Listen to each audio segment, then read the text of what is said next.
पूर्व स्वास्थ्य मंत्री ठाकुर कौल सिंह जी ने, मैं ये कहना चाहता हूँ, उन्होंने कोई गंभीर आरोप नहीं लगाए हैं, उन्होंने भ्रामक आरोप लगाए और उन्होंने बिल्कुल तथ्यों से परे हट करके, तथ्यों का विचार न करके दुर्भावना से उन्होंने प्रदेश सरकार के ऊपर उन्होंने आरोप लगाए हैं। मैं ये कहना चाहता हूँ कि प्रदेश सरकार के पास खरीद प्रक्रिया को लेकर के छुपाने में कुछ नहीं है।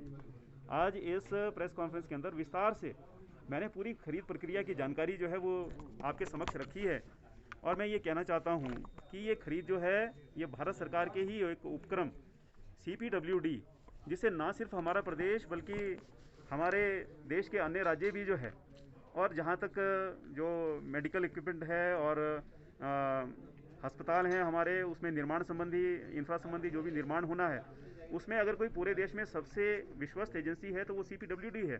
तो CPWD के माध्यम से जो है ये सारी खरीद जो है वो हुई है और CPWD ने इसमें जो है सारी प्रक्रिया में पारदर्शिता को जो है वो बनाए रखा है। पूरी खरीद प्रक्रिया जो है उसकी जानकारी पब्लिक डोमेन में जो है वो डाली गई है।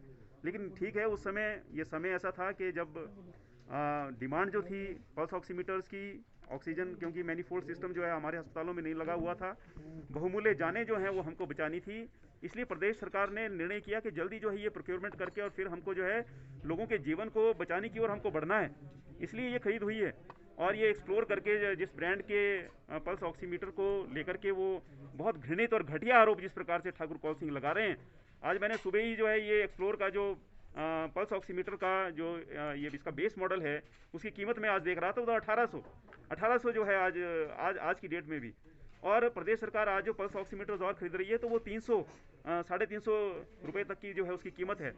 और पंजाब में जो है जिस पल्स ऑक्सीमीटर की खरीद की वो बात कर रहे हैं तो उसका ब्रांड जो है वो पता ही नहीं कौन से ब्रांड का वो है, और निश्चित तौर से बहुत निचले स्तर का जो है पल्स ऑक्सीमीटर जो है वहाँ पर वो दे रहे हैं। लेकिन 300-350 जो है वो आज हमारी प्रदेश सरकार भी जो है विभिन्न अस्पतालों को जो है पल्स ऑक्सीमीटर जो है खरीद करके दे रही है। लेकिन उस समय जो है पल्स ऑक्सीमीटर जो है उपलब्ध नहीं थे और संपूर्ण जो खरीद प्रक्रिया है उसमें कोई छुपाने के लिए कुछ नहीं है और सबके समक्ष जो है सारी जानकारी जो है वो विस्तार से हमने रखी है। तो ये आरोप जिस प्रकार से ठाकुर कौल सिंह जी ने लगाए हैं बिल्कुल दुर्भावना से ग्रस्त हैं। और कोविड के समय में, इस चुनौतीपूर्ण समय में विपक्ष का रवैया जिस प्रकार का होना चाहिए था तो वो रवैया वैसा नहीं रहा।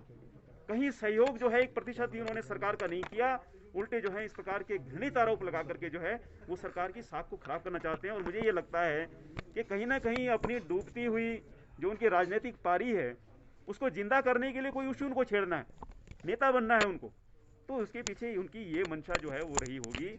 अन्यथा ये जो आरोप उनके द्वारा लगाए गए हैं, मैं कहना चाहूँगा कि अगर वो इससे बाज नहीं आते तो निश्चित तौर से हम उनके ऊपर जो है कानूनी कार्रवाई भी जो है इस दिशा में करेंगे। प्रदेश सरकार, कृषि विभाग हिमाचल प्रदेश सभी 12 जिलों में सुभाष पालेकर प्राकृतिक खेती को बढ़ावा दे रहा है। प्रदेश में सुभाष पालेकर प्राकृतिक खेती को प्रोत्साहन देने के लिए जोरदार प्रयास चल रहे हैं। खुशी की बात है कि हमारे किसान भी प्राकृतिक खेती करने को आगे आ रहे हैं।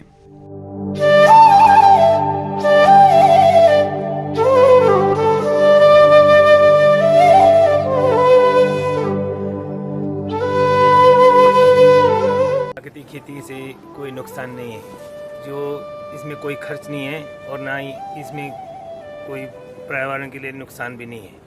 ये बहुत ही सस्ते और आसानी से बनता है। ये हमारे लोकल गाय और का गोबर और मूत्र से ही बनता है।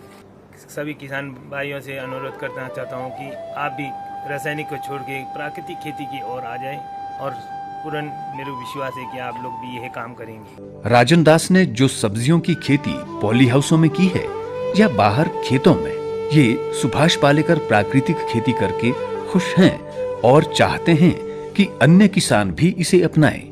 अधिक जानकारी के लिए अपने ब्लॉक के आत्मा परियोजना के BTM या ATM से संपर्क करें। कृषि विभाग हिमाचल प्रदेश द्वारा जनहित में जारी।